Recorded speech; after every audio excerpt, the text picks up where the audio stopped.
그래도 조문은 좀 읽어볼게요.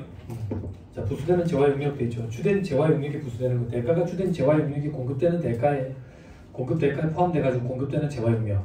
거래의 관행으로 보아 주된 재화 용역 공급에 부수해서 공급되는 것으로 인정되는 재화 용역. 뭐든 상관없이 부수되는 재화 용역을 과세할 거냐 면세할 거냐 요구 판단할 때는 주된 거에 따라가겠다 그 얘기야.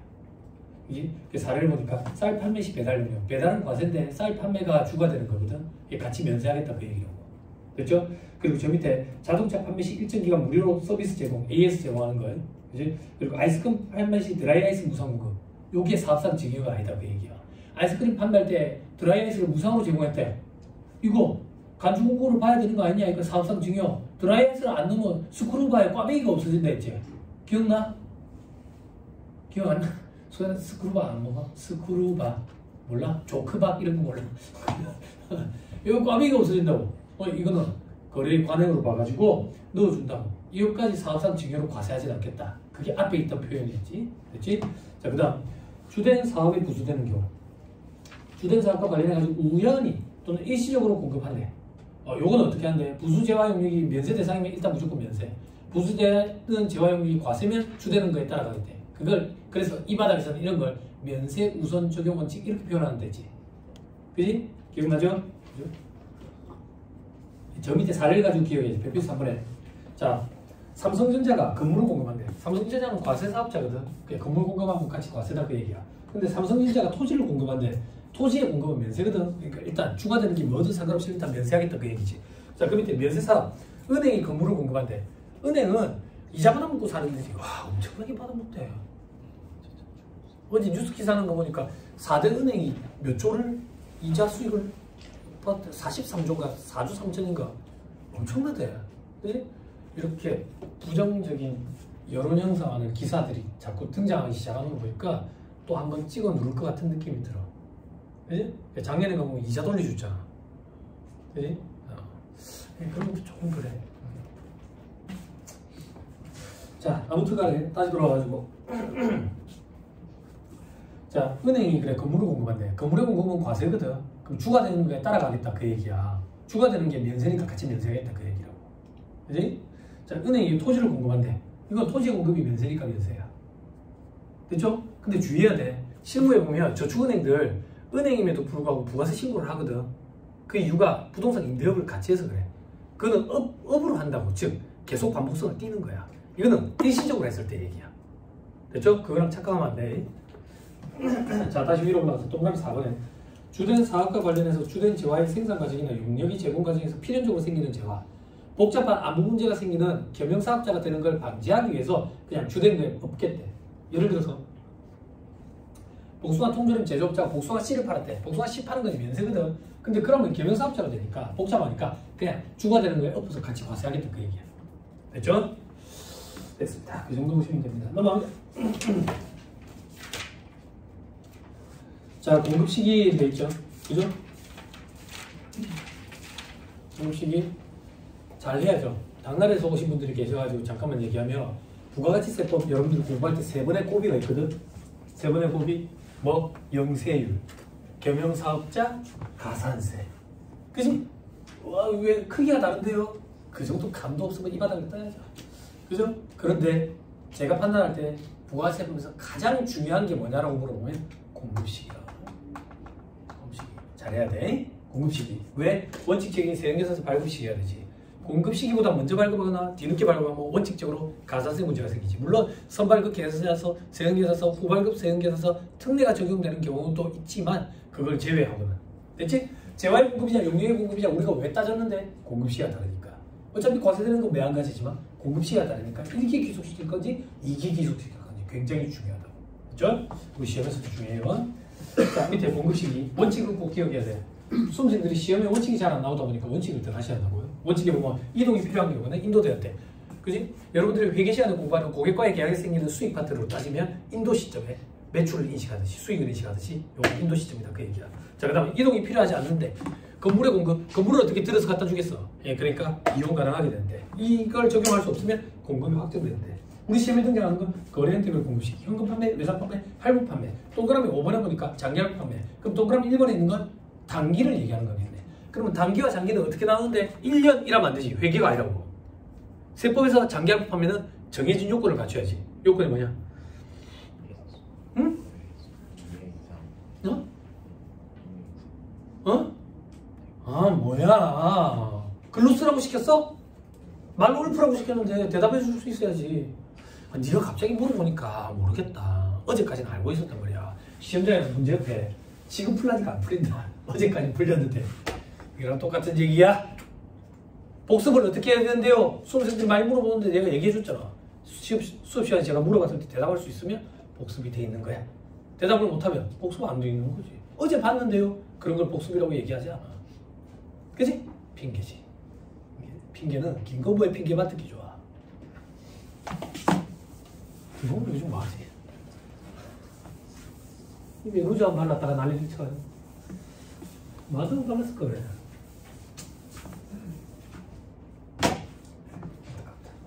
자,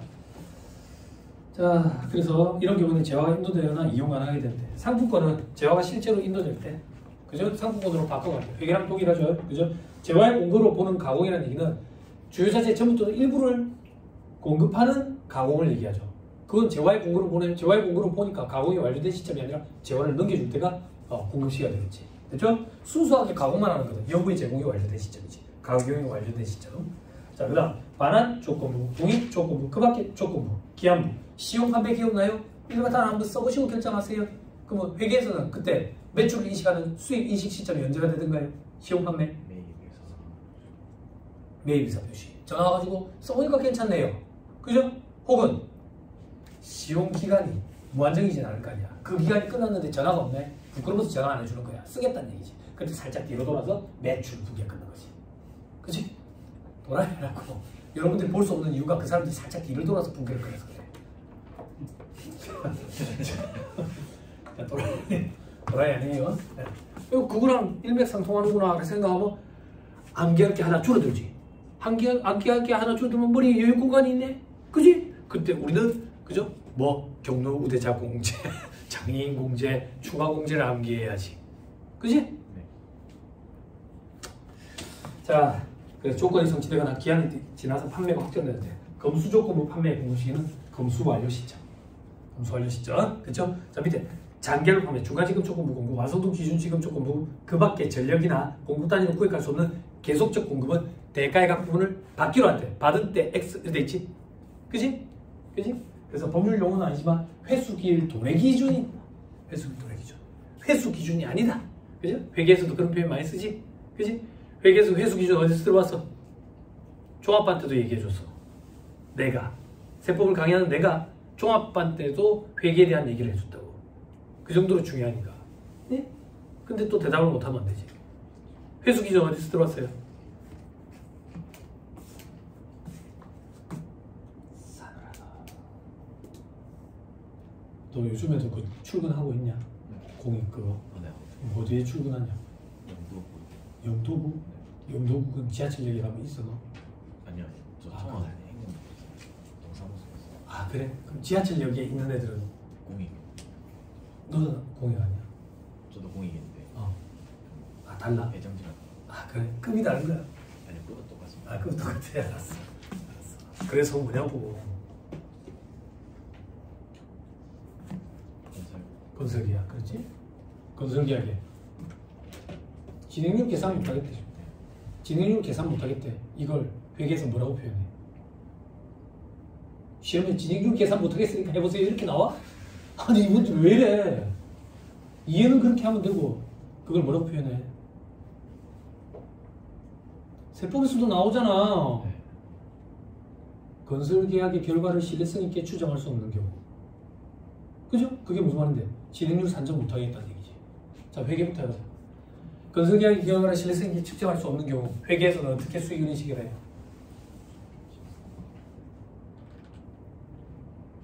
밥 안 물어볼래? 누구한테 해줘? 발생원가의 범위 내에서, 그지? 발생원가의 범위 내에서 뭐 인식을 하잖아. 근데 기준서에는 발생원가라고 돼 있고 실질적으로 계산할 때는 누적 발생원가 기준으로 해야지. 아니 그렇잖아. 그렇잖아. 그지? 그걸 우리는 그 바닥에서 회수 기준이라고 표현하잖아. 아니 그렇잖아. 발생원가 범위 내에서 회수 가능한 만큼만 인식한다. 근데 실질적으로 둘 중에 작은 거 할 때 누적 발생원가를 가지고 따지잖아. 그래서 예전에 수험생이 그런 질문도 한 적이 있다고. 다음 보기 중 틀린 것을 고르시오 그랬는데 발생원가 범위 내에서라고 해서 틀렸습니다. 누적 발생원가가 맞는 거 아닙니까? 근데 기준서에는 발생원가 범위라고 표현돼 있다고. 그 정도까지 공부를 하고 간다고 수험생들이. 완성해야 된다고. 응? 그지? 세법은 어때? 회수 기준 이런 게 있어? 진행률 계산 못하면 어떡해? 인도 기준이잖아 뭐야? 자, 나 여기 또 합시다. 소리 계속 시기해서.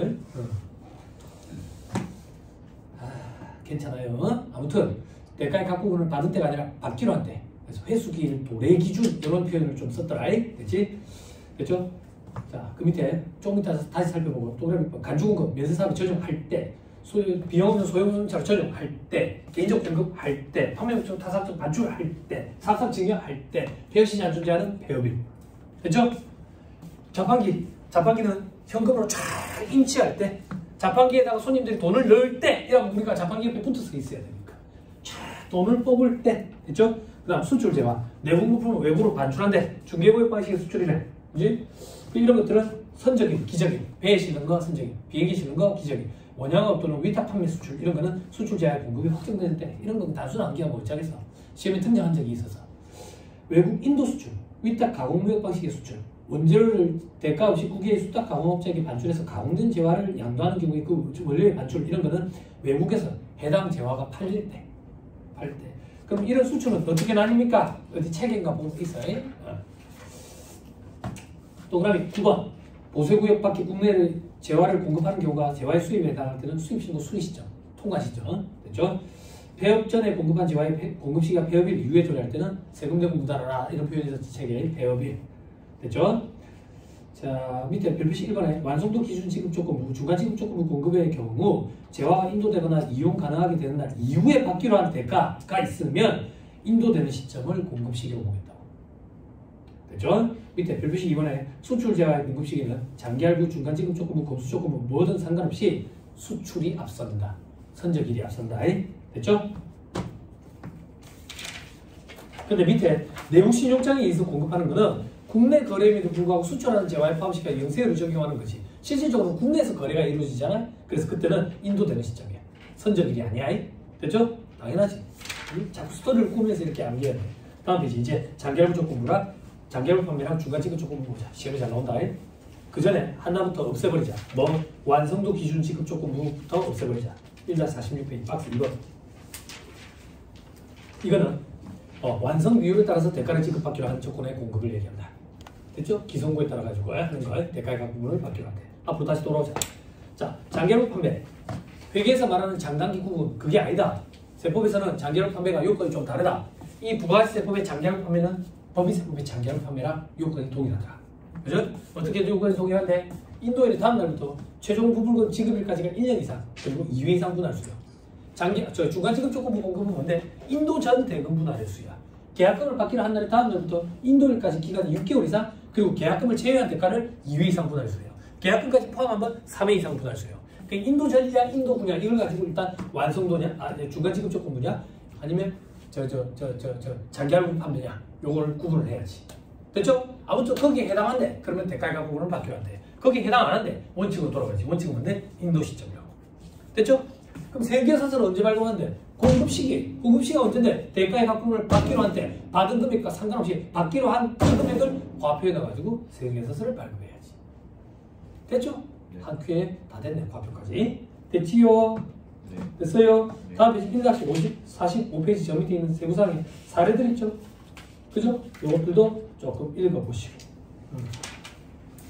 넘어가면 1-48페이지 위탁 매매. 여러분들 저 회계 시간에 위탁 거래 공부했죠? 수탁자가 판매한 시점에 위탁자가 수익, 매출이라는 수익을 인식하죠. 부가세법도 똑같다. 수탁자가 공급한 시점이 위탁자의 공급 시기다. 됐죠? 됐나요? 네. 괄호 1번에 근데 두 번째 점에 다만 해당 거래 또는 재화의 특성상 수탁자 이렇게 공급할 때 위탁자가 누군지 알지를 못하겠대. 그런 경우는 위탁자가 수탁자한테 넘겨주는 것도 별도의 하나의 공급으로 보자고. 그러면 그때가 공급 시기가 되는 거지. 됐죠? 그리고 수탁자가 고객한테 판매하는 시점 또 별도의 공급이니까 그때 또 공급 시기고. 하나는 위탁자의 공급 시기, 하나는 수탁자의 공급 시기. 밑에 괄호1번의 공급 시기가 그 얘기다. 세형계산서 발급은 어떻게 하는데 수탁자가 공급하는 시점이 위탁자의 공급 시기거든. 그러면 위탁자는 세형계산서 발급하려면 수탁자를 따라당겨야지. 그게 불가능하지. 그래서 수탁자가 위탁자 명의로 세형계산서를 발급하고 수탁자의 등록번호는 부기 덧붙여 쓰지. 됐죠? 근데 위탁자가 누군지 모르겠대. 그럼 위탁자가 수탁자한테 넘겨줄 때 별도의 공급을 보니까 그때 공급 시기지. 세형계산서 발급할 거고. 됐나요? 네. 그게 저 밑에 별표시 2번에 덧붙여 적어야 한다 이렇게 있지. 됐죠? 네. 그죠? 부기 이렇게 표현하지. 이거는 북키핑 그거랑 또 다른 거야. 됐나요? 네. 다음 페이지 리스. 이제 리스 공부했어요? 네. 이제 무슨 말하는지 이해를 좀 하시겠네. 그죠? 그죠? 여러분들 공부하시는 그 리스는 2019년에 리스 기준사 전면 개정된 이유 거예요. 근데 세법은 아직 그걸 수용 안 하고 있어요. 그래서 리스가 개정되기 전 규정까지도 세법에서는 좀 다루고 있죠. 여러분들은 전부 다 사용권 자산으로 인식을 하죠. 그죠? 즉 무슨 말인데 리스 이용자 입장에서는 금융리스, 운용리스 구분을 안 한다고. 근데 과거에는 리스 이용자 입장에서 금융리스, 운용리스 구분을 했어요. 어떻게 구분했는데 제공자 따라갔다고. 제공자 따라갔다고. 지금은 무조건 구분 안 하고 사용권 자산으로 인식하지. 과거에는 금융리스 자산이라는 걸로 인식을 했었어. 금융리스에 해당하면. 아무튼 그런 거예요. 그래서 리스 제공자가 있어요.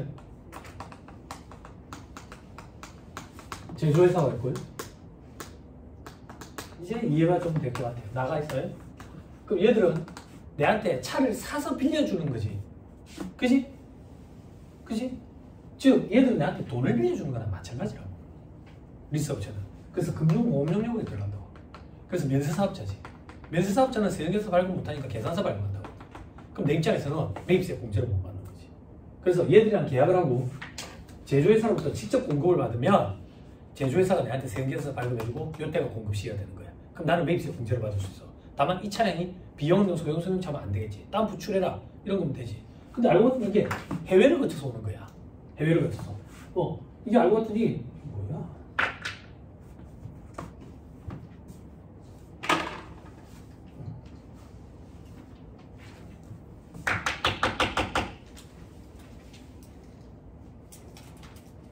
알고 봤더니 여기가 독일에서 온 세계의 명차야. 세계의 명차. 물건도 온다고. 물건 오면 이 중간에 이제 세관장이 있겠나. 세관장. 그럼 세관장이 내한테 수익세형계산서 끊어준다. 그럼 끊어줄 때 이때가 공급시야. 됐어요? 그게 4번에 있는 리스가. 됐죠? 자, 그 다음 넘어갑니다. 그 밑에 이해해가지고 그림 그려놨더라. 그림. 그지? 넘어갑니다.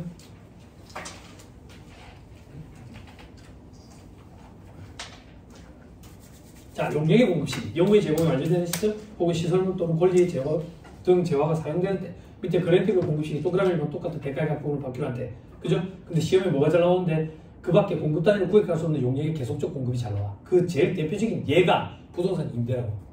부동산 임대로 월세 받잖아. 월세. 부동산 임대는 이 계약기간 종료 시점에 임대 용역 공급이 한순간 다 이루어지는 게 아니라 매일매일 계속적으로 이루어지지. 대가의 각본을 받기로 한대. 월세니까 월로 받기로 했네. 그 받기로 한 그때가 공급 시기지. 그렇지? 그부터 유지 보수 이런 것도 시험 문제 나중에 있어. 좀 이따 보면. 그리고 동그라미 3번 부동산 임대용역 얘기했고 간주임대료 언제 계산하는데 예정신고기간 종료 시점, 과세기간 종료 시점 그때 공급 시기로 보겠다 그 얘기야. 혼자 계산하니까. 그리고 동그라미 4, 5, 6번 선세금 특정 용역을 둘 이상 과세기간에 걸쳐서 계속적으로 공급하는 것. 그리고 BOT, BTO, BLT, BL, BTL 사회기반 시설에 따른 민간투자법 방식을 준용해 설치한 이런 것들도 장기간이 소요가 되면 안분해야 돼. 안분할 때 어떻게 안분하는데 독특하다. 세법은 1할 계산 원칙인데 이거 월할로 안분한다. 월할로 안분하면 그 안분을 언제 하는데 예정신고기간 종료 시점 혹은 과세기간 종료 시점에 안분할 거니까 그때 그냥 귀속시켜야지. 그때를 공급시기로 부른다. 혼자 계산하고 있으니까. 폐업 전에 공급한 용역의 공급시기가 폐업일 이후에 도래하면 폐업 시점에 귀속시킨다. 됐죠?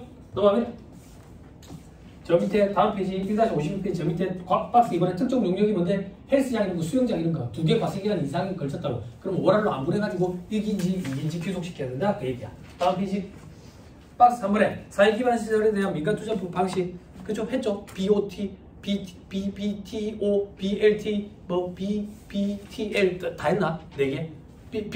영어를 잘 못해. 빌드, 오퍼레이트, 저기 트랜스퍼 혹은 빌트하고 트랜스퍼 먼저 하고 오퍼레이트하고 혹은 BLT는 빌트하고 리스하고 트랜스퍼하고 BTL은 빌트하고 트랜스퍼하고 리스하고 막 이렇게 이게 뭔데요? 몰라. 관심도 없어. 시험 문제 풀 수 좀 하면 되잖아. 됐죠? 넘어갑니다. 1-53페이지 공급시기 특례 중요하죠? 그죠? 선발급 세금계산서 특례, 후발급 세금계산서 특례. 원칙적으로 공급시기에 세금계산서 발급해야 하는데 선발급 특례 인정하는 경우 언제인데 방금 이거 대가의 전부 또는 일부를 받고 받은 대가에 대해서 발급하는 거. 그죠? 힘없는 공급자를 보호하기 위한 건데 돈을 받았다네. 그러면 보호할 필요가 없으니까 그거에 대한 대가 세금계산서 발급하고 인정이 된다. 반대로 2번 동그라미 1번 7일 내에 발급하는 경우 세금계산서 먼저 좀 발급해달라는 거야. 그러니까 그러는 거야. 야 법에 보면 세금계산서 먼저 발급하는 경우에는 대가의 전부 또는 일부를 받고 받은 대가에 대해서 공급하기도 발급하도록 돼 있어. 그러니까 그러는 거야. 야 줄게 곧 줄게. 아니 그러니까 줘야 된다니까. 일주일 내에 줄게. 그 정도는 된다 그 얘기야.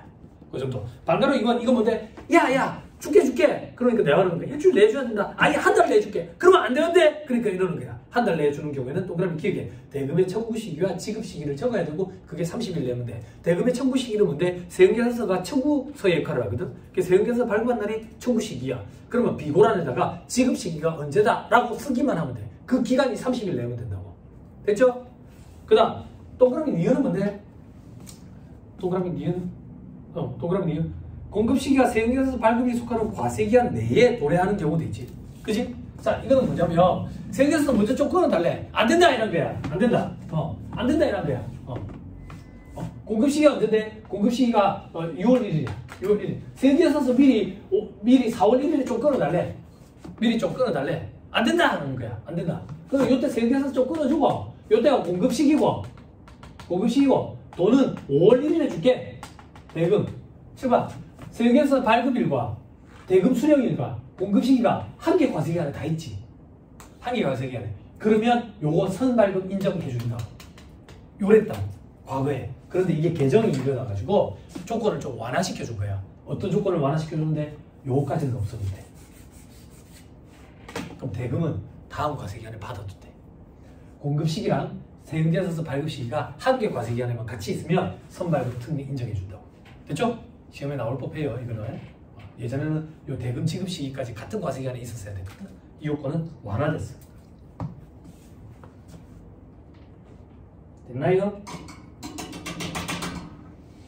됐어요? 네.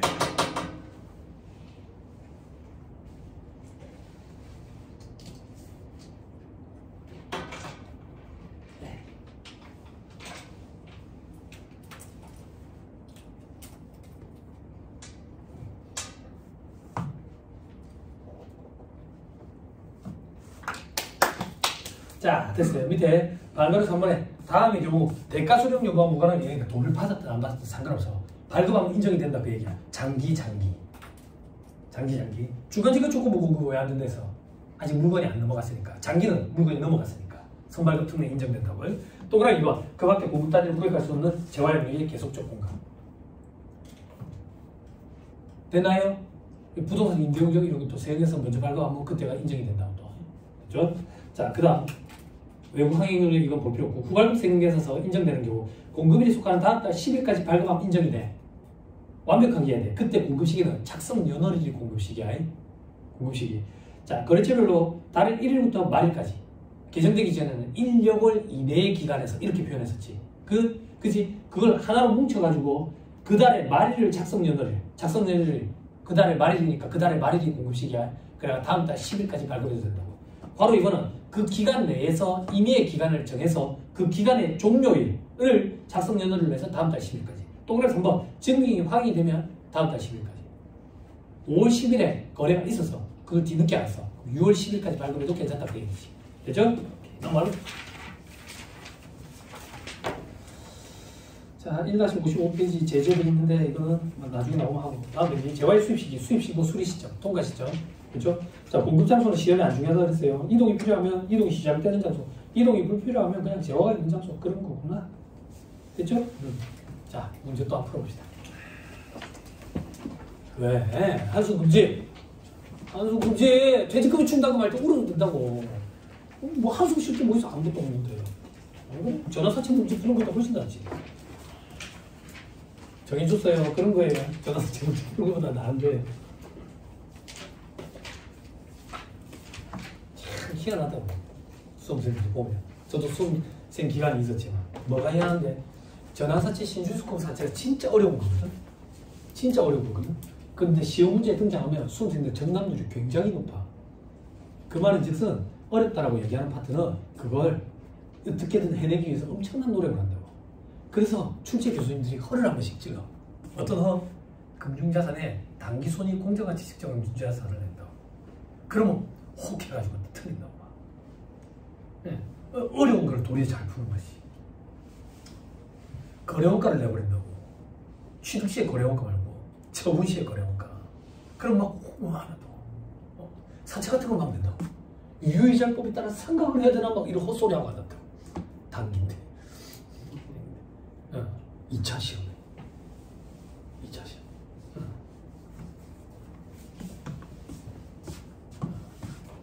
쉬운 거는 등하시 하면 안 돼. 쉬운 것도.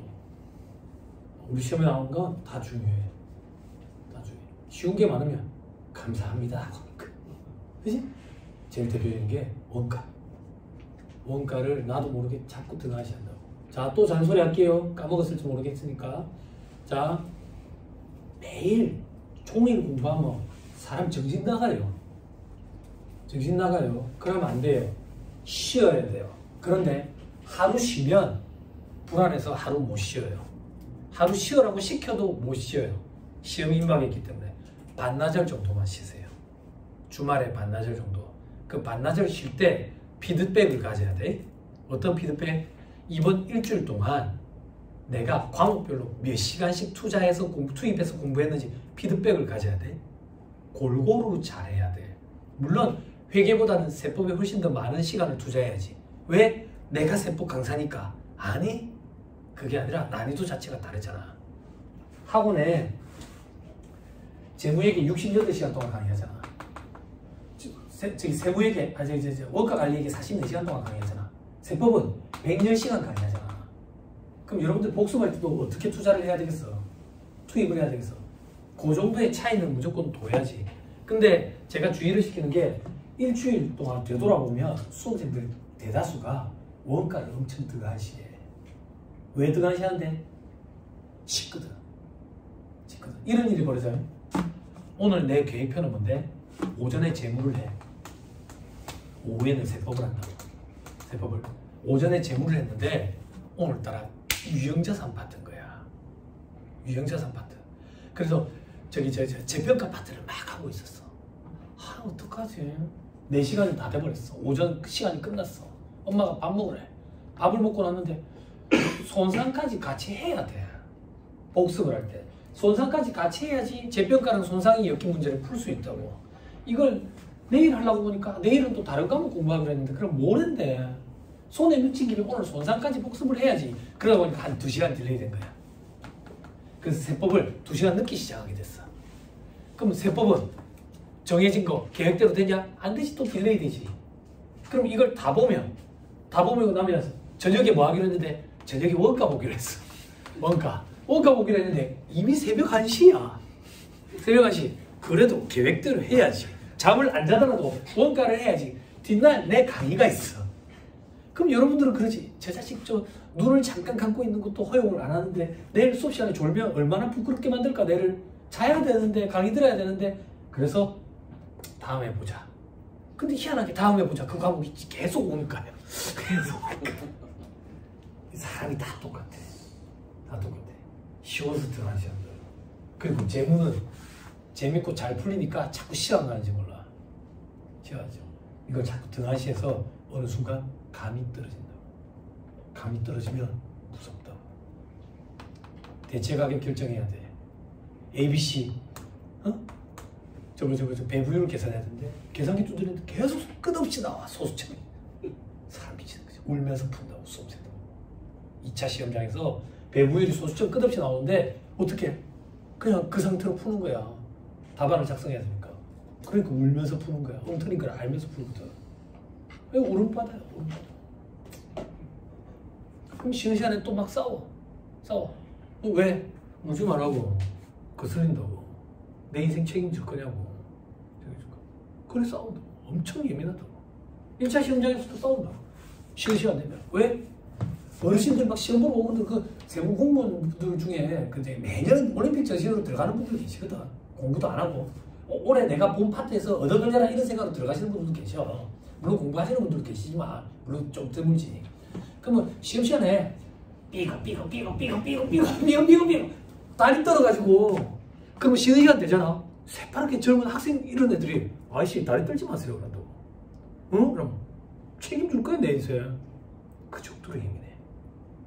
그 정도로. 아 정말 그렇게 예민한가요? 여기는 다 양반들만 앉아있어. 여기 부산은 다 양반들이야. 이 예민한 사람 아무도 없어. 너 조금 이따 점심시간에 밥 먹으러 갈 때 이거 책 갖고 갈 거야? 계산기 갖고 갈 거야? 안 갖고 가지. 서울에는 그렇게 하면 큰일 나. 서울은 얼마나 예민하다고. 수업 시간에 가만 보니까 저건 뭐야? 저렇게 거슬리네. 맨 앞에 앉아가지고 강사랑 엄청 친한 척하네. 강사가 얘기하니까 대답도 곧잘하고 잘하는 것 같네. 그럼 쉬는 시간에 이 계산기를 쓰레기통에 팍 갖다 버린다. 계산기를 훔쳐가는 게 아니야. 지도 계산기 있어. 믿다고 갖다 버린다. 그럼 계산기는 천만 다행이지.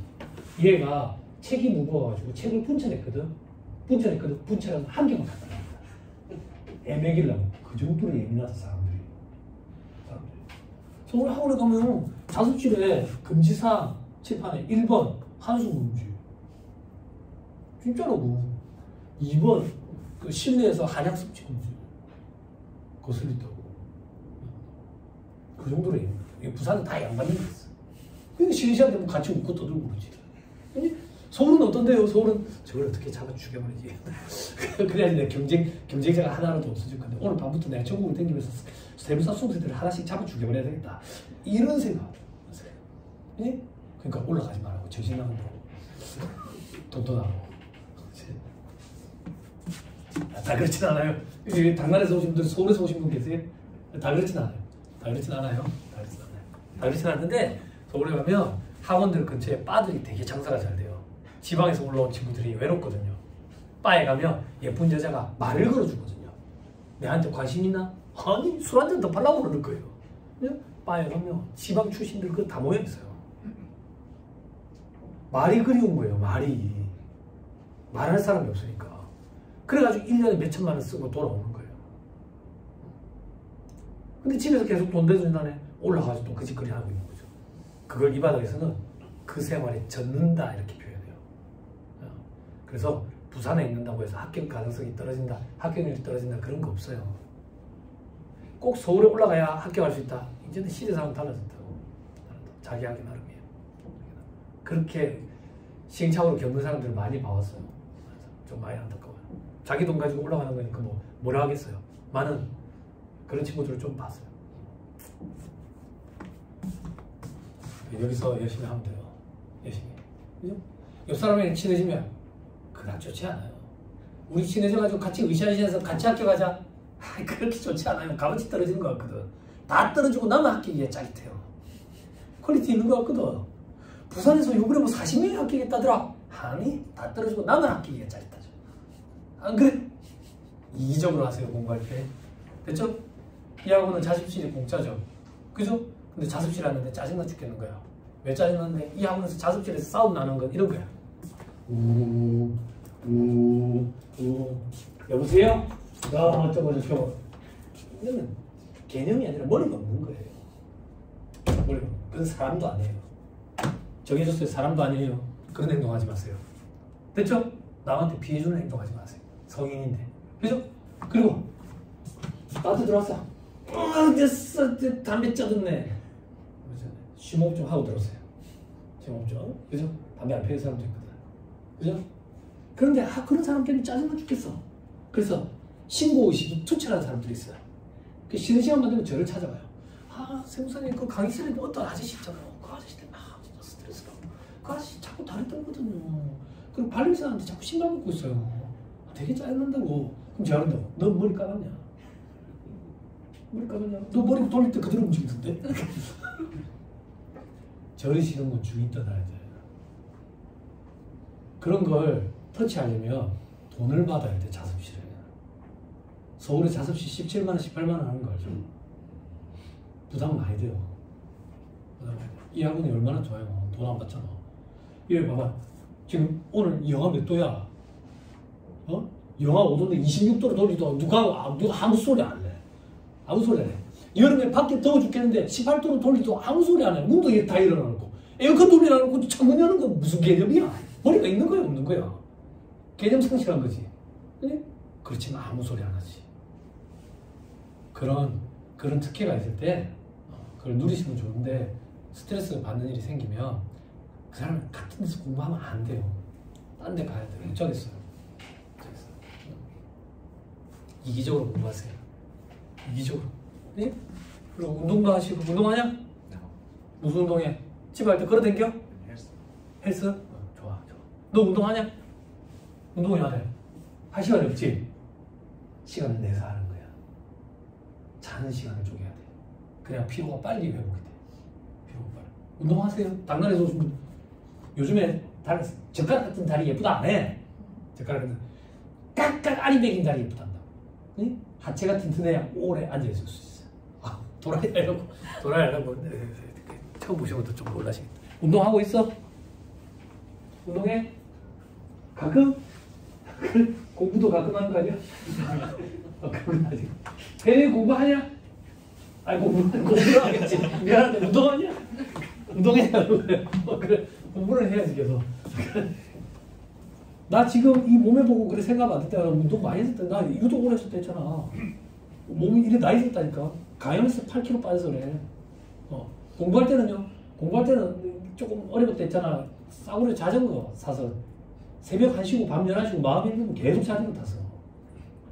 발송에 살 때 있잖아. 발송에서 광안리 바닷가까지 45분만에 끊었다니까. 상상이 나게. 차 끌고 가서 45분만에 가기 힘든데 미친 듯이 밟는 거야. 한번 골로 갈 뻔했지. 너 거잖아. 그게 지금 생각해보니까 도움이 되게 됐던 것 같아. 운동해야 돼. 운동해야 돼. 대부분 다 아파트에 살지 않아? 너 아파트 살지? 야, 요즘 그 아파트 계단 오르락내리락 하는 게 되게 인기라던데. 아니야? 냄새나? 담배 피우는 사람들 있어? 그것도 운동 안 되겠어?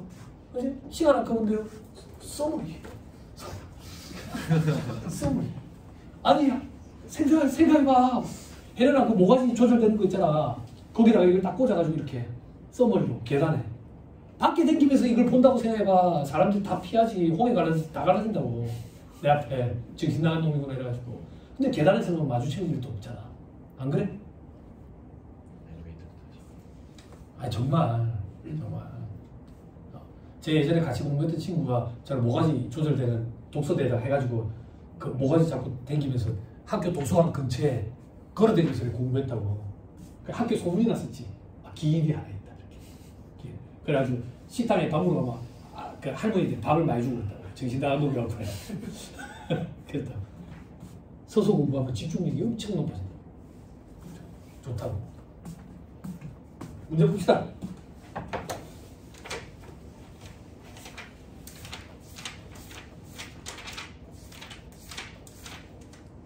(5-34페이지)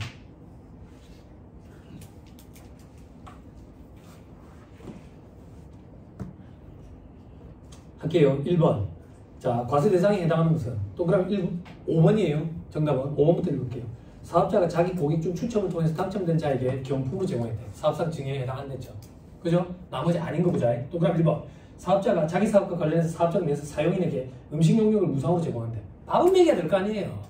그죠? 자가 공급을 보지 않는다 했어요. 됐죠? 동그라미 2번. 공급받을 자의 해약으로 인해서 공급할 자가 재화 또는 용역의 공급 없이 라는 말이 포인트죠.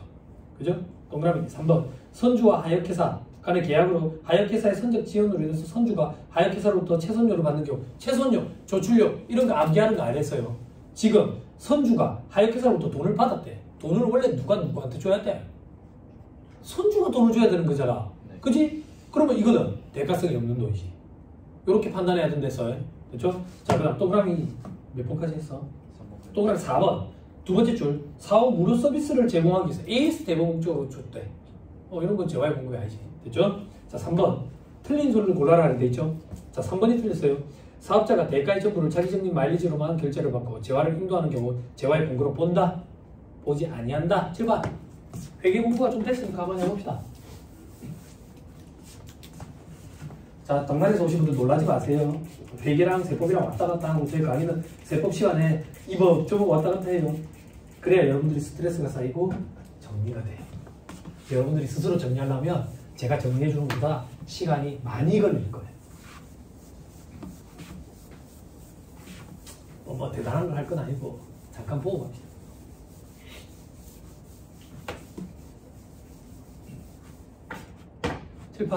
자, 이마트예요. 그게 뭔데? 자기가 직접 보상을 제공하는 경우에 고객 중성제도 자기가 직접 보상을 제공하는 경우 만원짜리 물건 팔면서 포인트 1,000원 쌓았어요. 자, 이마트 분기가 언급이 끊어요. 돈 들어왔다. 언급. 외변에 매출 얼마 끊어요? 해줘라. 매출 9,000원 개별 판매 가격에 의한 거라고 지금 가정한 거야. 공유 가치로. 그럼 밑에 1,000원이죠. 1,000원 뭐라고 달아요? 계약 부채잖아. 계약 부채가 뭐예요? 물건 안 줬는데 돈 받은 게 뭐야? 선수금이라고. 2차 답안에 선수금이라고 해서 맞다고. 근데 국회 기준은 이걸 계약 부채라는 표현을 쓰니까 예전에 공부한 사람들은 선수금이 편한데 여러분들은 처음 공부하는 거니까 처음부터 그냥 계약 부채라고 하면 되잖아. 그죠? 됐죠? 놀라지 마시고. 처음 들으세요? 입 다물고 팔이 들어가. 자, 계약 부채 갖고 와가지고 이제 금으로 바꿔간다고. 그때 매출이지. 그죠? 자, 회계부터 하자. 고객과의 계약에서 생기는 수익. 수익을 도대체 언제 인식할 건데 그거에 대해서 공부하는 거지. 그때 수익 중에 제일 대표적인 게 매출이요. 매출을 도대체 언제 인식할 건데 요게 1기에 벌어졌다고 요게 2기에 벌어졌다고 했죠. 1기에 매출, 손익계산서에 들어가는 매출액은 9,000원. 그지? 2기에는 1,000원. 자, 세법적으로 자, 부가세법. 자, 1기에 과표에 얼마 들어가야 돼?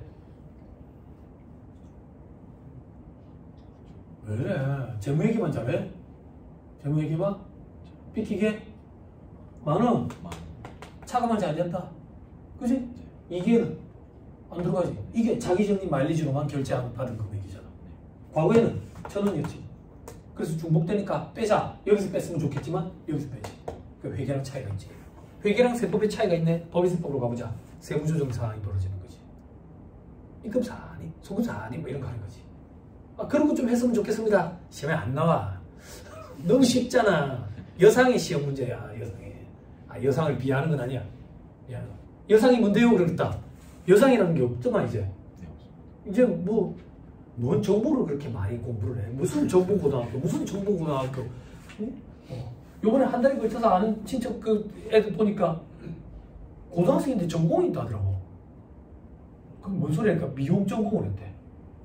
고등학교 때부터.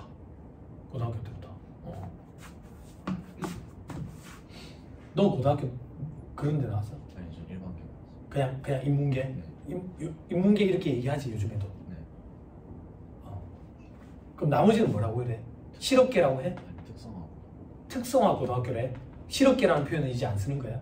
좀 사회 그런 걸 좀 주장한다. 뭘 조장해? 실업계가 안 좋게 보이니까. 왜 실업계가 돈을 잘 버는데? 인문계 나가면 돈을 못 벌고 있잖아. 아니 실업계 나가면 내가 타워 크레인 탔었으면 돈 잘 벌 텐데. 그래서 뭐 아프게 강의 안 하지.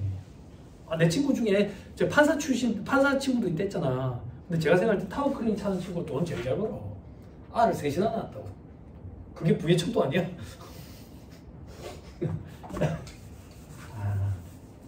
특성하고. 우리 지금 공부하는 능력, 오케이? 됐죠? 자, 넘어가면 8번으로 오세요. 8번, 빨리 오세요. 자, 옳은 걸 골라라 하는 게 있죠. 2번이 옳아요. 사업자가 과학상의 지식, 경험 또는 숙련에 관한 정보를 제공하는 것은 용역의 공급으로 본다. 노하우 제공하는가. 됐죠? 자, 틀린 거 보자. 동그라미 1번. 재화의 인도 대가로 다른 용역을 제공하는 교환 계약에 따라 재화를 인도하는 것은 재화의 공으로 보지 않는다. 교환 계약하고 계약. 재화의 공급 맞지? 교환 계약에서 다만 소비대차 거래는 재화의 공급이 아니지, 그지? 재화의 공급 맞다 했다. 네, 맞습니다. 맞다 했다. 요거 또 얘기해볼까? 자, 여러분세요. 다른 나라에서 오신 분들 잘 보세요. 주입식 교육을 표방하는 사람이에요. 주입식 교육. 그죠? 수험생들 그런 얘기한다고. 학생할 때 공부를 해본 적이 없어가지고요. 저는 세무사님, 저는 진짜 돌대가리예요. 새겨드린다고. 새겨드려. 그냥 물대가리만 아닌데. 자, 교환 얘기합시다. 교환. 밑에 말했을 때 해줬잖아. 기억이 안 날 뿐이지. 그지? 회계의 교환 얘기하자. 어디에 먼저 나와? 고객과의 계약에서 생기는 수입 파트의 교환 나오지? 성격과 가치가 유사한 재화나 용역 간의 교환이냐? 상이한 재화나 용역 간의 교환이냐? 유사하면 수익이라는 걸 인식하지 않지? 그지? 상이하면 수익을 인식하지? 유무형 자산으로 가자. 유무형 자산의 교환은 뭔데? 교환으로 취득한 자산의 취득원가 인식하는 것 파트였지. 그때 취득원가를 어떻게 인식하지? 상업적 실질 거래 실질이 있는지 여부를 가지고 판단하지. 상업적 실질 거래 실질이 있대. 그러면 교환으로 취득한 자산의 취득원가는 어떻게 인식해? 제공한 자산의 공정가치. 제공한 자산의 공정가치.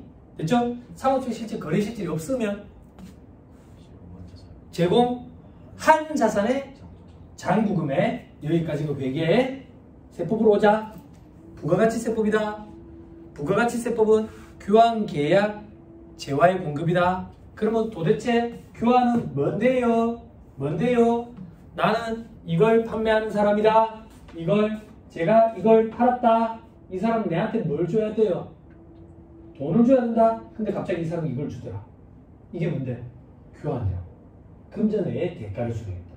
교환이라고. 그럼 부가가치세법에서는 내가 이 사람한테 이거 준 거 재화의 공급이야. 이 사람은 내한테 이거 준 거 각각 다 재화의 공급이라고. 알고 봤더니 이 사람이 이걸 빌려간 거야. 그리고 이걸 다시 갚았다고. 동종의 재화로 차용, 반환, 소비대차 거래 각각 다 재화의 공급이라고. 됐어? 마무리가 해야지. 어떤 마무리? 재화의 공급이라네. 과표에 10% 곱해서 매출세액 내야지. 과표에 얼마를 넣을 거냐고. 얼마를 넣어야 돼? 내가 제공한 재화나 용역에 시가가 들어가야지. 요게 불분명하면 받은 것이다. 그래야죠 됩니까? 되지. 왜 되는데요? 같으니까 교환했겠지. 빠꾸예요? 아니죠. 나도 빠꾸 아니거든. 연구명도 빠꾸 없다고. 합리적인 의사결정이 가능하다고. 값어치가 같으니까 교환했겠지. 그럼에도 불구하고 여러분들은 회계시험에서 값어치가 다른 게 등장하는 거지. 실질적으로는 다르면 교환이 안 일어나지. 그러면서 현금 수수액이 발생하잖아. 그지? 재밌냐? 재밌어? 이렇게 공부하면 참 좋겠지, 얘들아. 근데 이렇게 공부하면 10년이 걸린다. 그럼 왜 갑자기 이런 거 하는데 이제 어느 정도 돼 있으니까 엮어주는 거야, 알지? 그러면 암기할 게 좀 줄어들어. 암기할 거 줄어들었으면 소득세법 주구장창 암기해야지. 어떻게 소득세법은 놀리는 거 없다고 다 암기지. 그지? 됐죠? 자, 무과세법에서 내가 공급한 재화나 용역에 시가가 들어가야지. 자, 법인세법, 소득세법.